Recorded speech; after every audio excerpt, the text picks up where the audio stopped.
Welcome to Calm Your Caveman, a podcast where we study the tools for anxiety mastery. I'm your host, Dr. Adriana Jarvis Twitchell, a specialist in anxiety mastery strategies.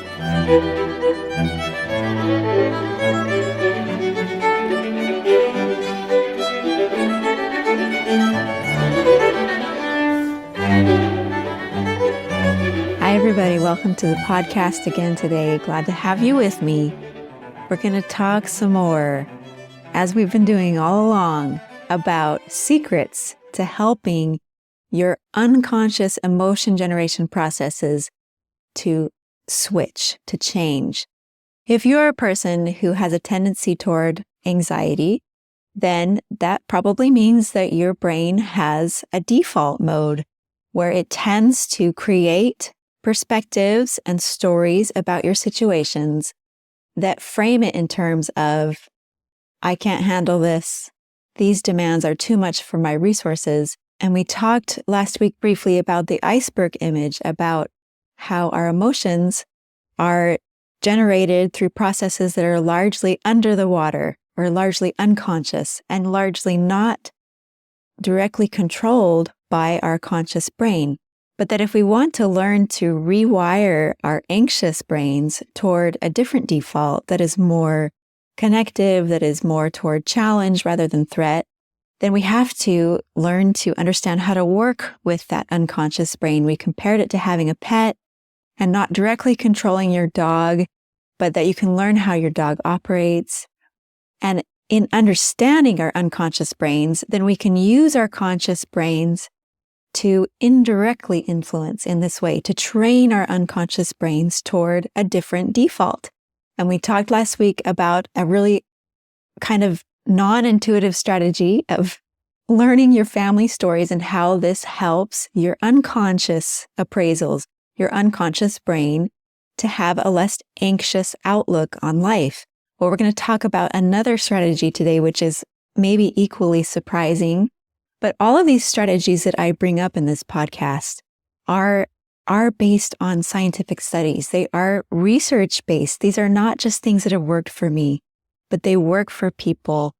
It has been shown in scientific studies that they work in general. And so that's why I'm bringing them up. I need to give you this introduction because otherwise, if I just start in on this strategy, you might think, that's ridiculous. Why would that help my anxiety? And it might even be a strategy which initially you would feel like there's no way you would want to do. But I want to tell you about it because there is a lot of research behind this strategy, okay? All right, here we go.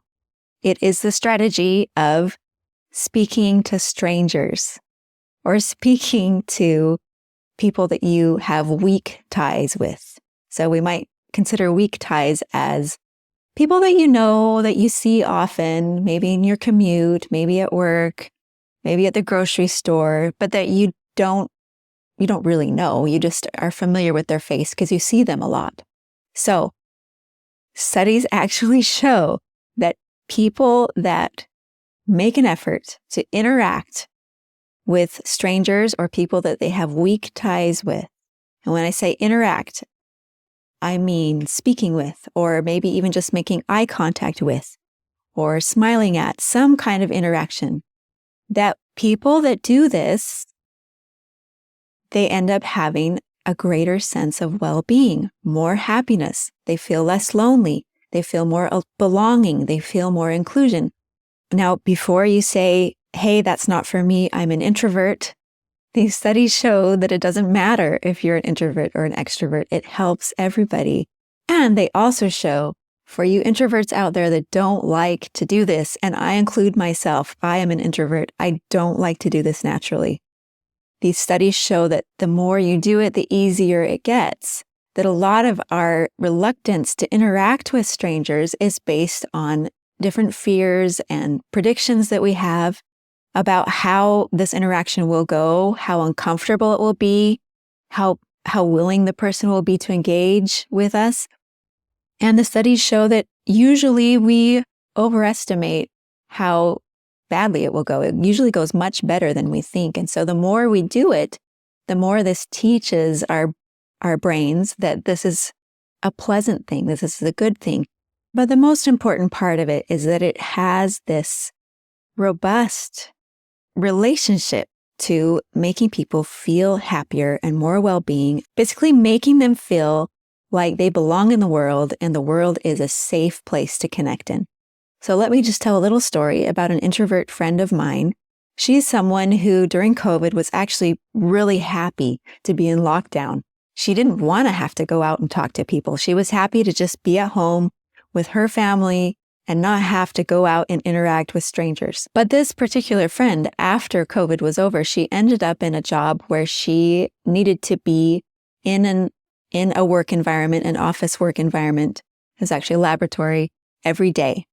And she interacted with several coworkers. She didn't know them well. They weren't close friends, but being there and working with them kind of necessitated these interactions that she had with them.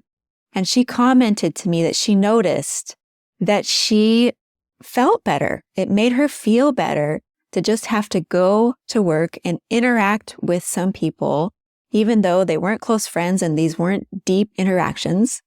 They were superficial interactions, but they were interactions, and that this made a difference. She noticed that it made a difference in her well-being. And I remember when she commented on this, that it surprised me because this was the same person who had been so happy to be in lockdown and had had a hard time initially to come out of lockdown. But then once she got back into that routine and was going to work and interacting with people, she noticed that she felt better. This is the key. A lot of us don't always notice how it affects our emotions because of the same thing that we go back to with the iceberg image, that so much of it is unconscious. We're usually only conscious of just this little sliver of our emotions that's above the surface of the water when you look at an iceberg. But she noticed, and that is a big key. She noticed that she enjoyed this, that this helped her to feel better overall. Now, where do I fit into all of this? Yeah, I've told you I'm an introvert. But I'm an introvert who has been at times painfully averse to talking to anyone that I didn't know.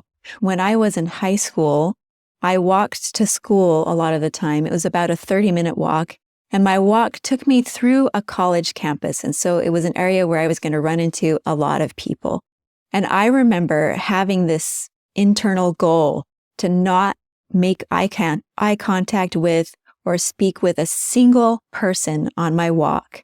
And I would purposefully look down and not acknowledge anyone that I came across because I just liked this feeling of being insulated as if I was walking inside a bubble and I didn't have to interact with anyone and I was just safe in my own little self. I always tried to have that be what happened, both on the way to and from school, to not have to talk to anyone. This is the type of behavior that carried over into my adulthood for a few decades after high school, where I didn't want to speak to strangers. I wouldn't interact. I wouldn't look at them.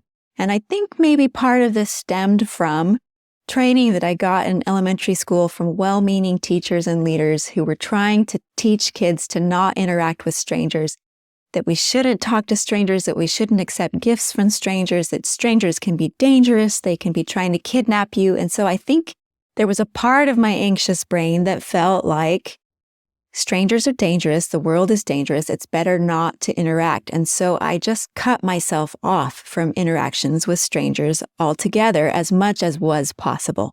But then what happened? I moved to Brazil 15 years ago. And in Brazil, there's just a different social standard. And if you don't greet people when you meet them, then you are rude and you are giving offense. Of course, there are grades of this, right? I mean, in a big city environment like Sao Paulo, you don't greet everyone that you see on the street. But in any kind of a somewhat smaller environment, either you're in a smaller community or you're in a school environment or a church environment where there's a smaller group of people, you are expected to greet everyone.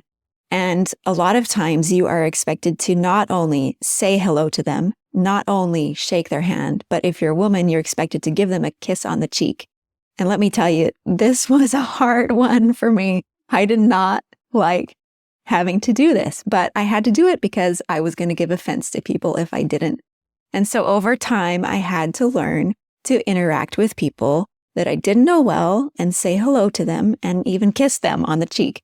And last January, for example, I've been here for 15 years. I was out on a hike with an American friend who was visiting me here in Brazil.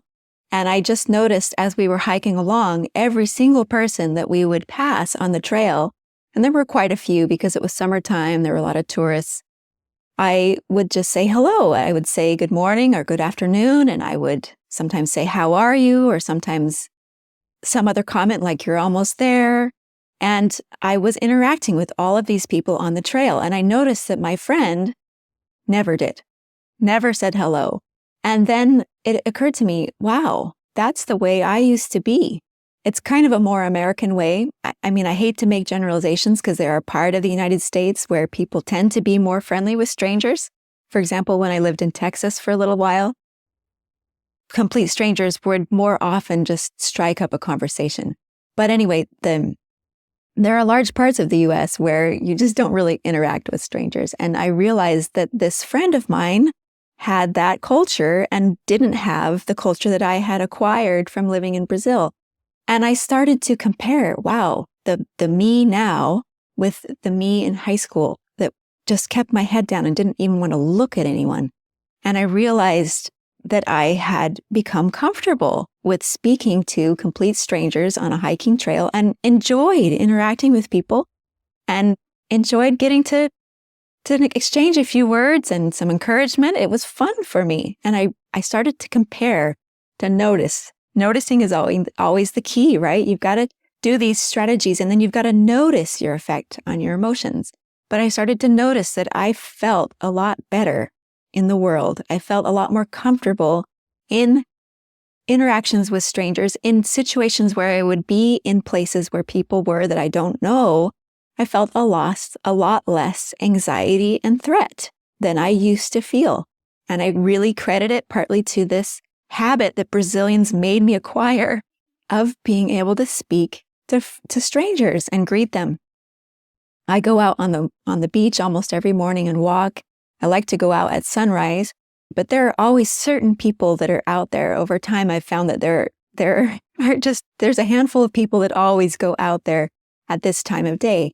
And over time, we've started to say hello to each other and good morning and exchange a few words and maybe tell each other our names. And I had one woman one day who I have seen out there for years, and I've always said hello to her. She came up to me and she started talking to me. And she said, "You just look like such a peaceful person.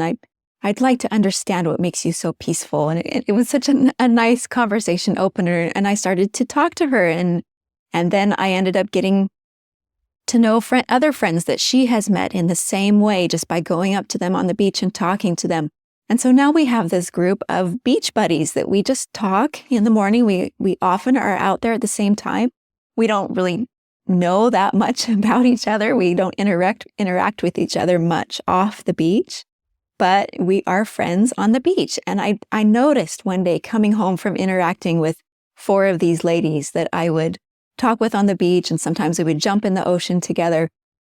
I noticed how good it felt to have these connections in this country where I come from a different culture. A lot of times I feel like an outsider. And when I first got to Brazil, I had a lot of anxiety about being an outsider and not having my family around me, my extended family, and not understanding everything about how things work in this culture. And I just noticed with these acquaintances that I have met and become comfortable talking to, that it has changed the way that my comfort level in this unfamiliar place, in this place where I am an outsider, where I don't feel like I'm from. So this is a cool strategy. It's not something that we would think of, but it's something that you can do. It's a behavior that your conscious brain can choose that can train your unconscious brain to have a different view on things. And we talked last week about how your brain generates these stories about your situations, and that's what organizes your emotions. Your anxiety is coming from stories that your brain is creating, but these stories are so automatic. They're like your eyes adjusting when the light changes. It's not something we think about. And so it can be difficult to access the source of these stories. After they come out, sometimes we can manipulate our emotions the way that they feel after we already recognize that we're in anxiety. But if we want to get to the root of those emotions and get to where they don't come up in the first place, then we have to change our brain's default settings in the way that it tends to view our situations and our demands and our resources. And it's really amazing that research shows that this technique of speaking to strangers and speaking to people that you don't know well, your weak ties, that this rewires those unconscious parts of your emotion generation process to the extent that it significantly changes your emotions and it brings them more into the challenge zone, right? It helps us, instead of feeling threatened by the world, to feel like approaching instead of avoiding, to feel like connecting with people instead of protecting ourselves from the world. It helps us to feel that the world isn't made up of a bunch of enemies and dangerous strangers. And at first, it's hard. It's difficult. It really was hard for me, especially in the initial transition to moving toward Brazil and having to learn to greet people and talk to strangers. But studies show, and my own experience, I can also say that it works like any other exposure to an anxiety. The more you do it, the less unfamiliar it seems, and the more pleasant it seems just because it's not so unfamiliar anymore.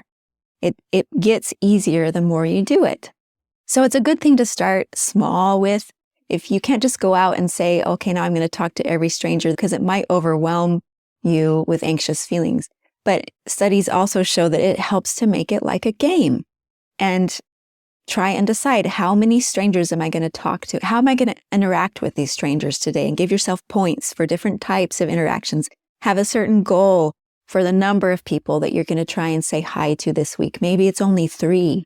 Maybe you're only going to try and look at 3 people in the eye and give them some kind of a pleasant look. You're going to start small, but you can build it up little by little.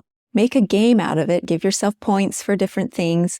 But you can know that it gets easier the more you do it, and that it works. It's a behavior you can choose consciously that will make a big difference in the way that your brain relates to the world and reduce your anxiety, increase your happiness, increase your well-being, increase your sense of belonging and inclusion. Isn't it great that there's a behavior we can choose that can do this, even if it doesn't seem like something we initially want to do or seems like it would work? You can just rely on these studies. I'll link them up in the show notes so you can look at them in more depth if you want to. Just rely on these studies and see. It really does make a difference in your anxiety. So that's my little suggestion for you today. Now stay tuned for our kindness narrative, because gratitude practice is another one of those behaviors that your conscious brain can choose that will, over time, if you practice it, will rewire your default settings in your unconscious emotion generation process. So stay tuned. And remember, if you haven't contributed your own kindness narrative, consider doing it, because this will have an even bigger impact on those unconscious parts of your emotion generation. Thanks, and stay tuned. This kindness narrative was shared with me by a generous listener by email, so I'm going to read it to you. I have been the recipient of many acts of kindness throughout my life, but nothing compares to the overwhelming kindness and generosity that was shown towards our family when my daughter had a rare medical event. On a typical Sunday morning 3 years ago, my otherwise healthy 18-year-old daughter experienced an unusual pain in her left arm and neck. The pain and numbness slowly spread to both arms, and within 2 hours, she lost the use of both her arms. She couldn't even raise them off the bed. The pain in her neck worsened, and fearing that the paralysis would spread to her lungs, we rushed her to the emergency room. She was immediately admitted to the neurology floor of the hospital and was treated for what the doctors thought was transverse myelitis, a rare type of autoimmune disease. We learned later that she actually experienced something even more rare, a spinal cord stroke. She lost the use of both her arms, experienced severe neck pain, and had abnormal sensation to pain and temperature from the neck down. My daughter was 2 weeks away from moving into an apartment and starting college, all of which had to be delayed indefinitely. This was the beginning of 2 weeks of intense medical testing and treatments that included placing a central line into her jugular vein. My husband is a doctor and I am a nurse, and we took shifts staying with our daughter 24/7 at the hospital. She required assistance to eat, bathe, use the bathroom, and even to wipe her tears, of which there were many. The experience was incredibly scary and full of uncertainty. While my husband and I were focused on our shifts at the hospital, we had a daughter at home that was full of anxiety and starting high school that very week, and it was difficult to manage her needs along with taking care of other responsibilities at home. As the word spread about our daughter's hospitalization, family, friends, and neighbors immediately engaged to provide us with anything and everything we could possibly need. We received an overwhelming amount of service and acts of kindness in the form of meals, gifts, flowers, mowing our lawn, visits, cards, phone calls, and driving our younger daughter to doctor's appointments. We felt sustained, supported, and loved through one of the most difficult experiences of our lives. Fortunately, after months of rehabilitation and recovery, our daughter recovered the use of her arms, but still struggles with some deficits from the stroke. We will be forever grateful to the kind souls who gave so freely to care for our family during such a time of great need.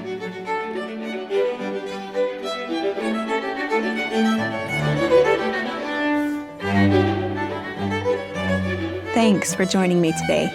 If you'd like to share your own kindness narrative for a future episode, email your audio recording to calmyourcaveman@gmail.com or send an audio on Instagram at calmyourcaveman. It's optional to use your name. What's important is sharing your story. If you feel like you'd benefit from individual anxiety coaching, I do that too. You can look me up on my website, calmyourcaveman.com. If you'd like to support this podcast, you can do that by subscribing to Calm Your Caveman on YouTube and also on your favorite podcast platform. And if you want to help other people find this podcast, leaving a good review on Apple Podcasts or Spotify really helps. Thanks, and see you next time.